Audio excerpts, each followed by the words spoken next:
Good evening, this is Annette Villaseñor live from KRGB Studios. In tonight's headlines, a convicted murderer from the Rio Grande Valley is on death row. He is scheduled to die within 24 hours.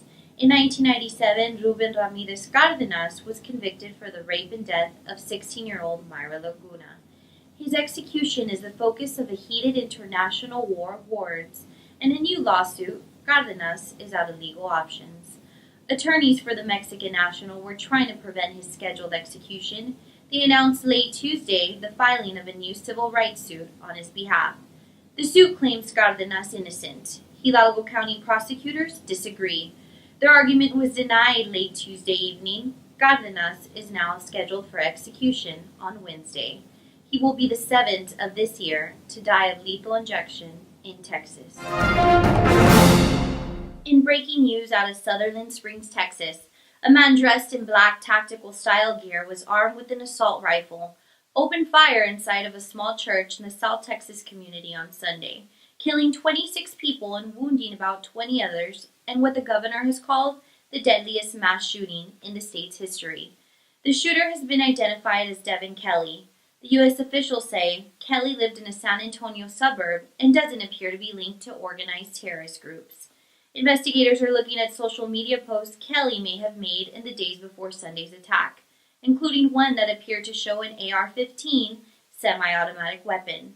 He crossed the street and started firing an AR rifle at the church and continued after entering the building. As he left, he was then confronted by an armed resident who chased him.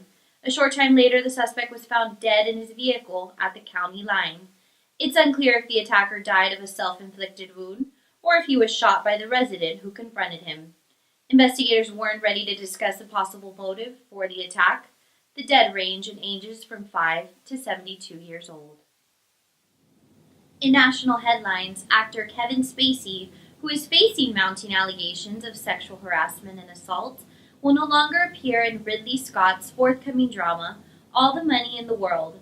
Two sources close to the film confirmed to KRGB. The filmmakers have taken the rare move of planning to completely edit Spacey out of the film and replace him with another actor. Christopher Plummer will take over Spacey's role in the film, which, despite the last-minute change, is still set for release on December 22nd. The decision was made by Scott and producers from Imperative Entertainment, along with the full support of Sony Pictures. Spacey is currently seeking unspecified treatment, according to a statement from his publicist, who has since parted ways with the actor.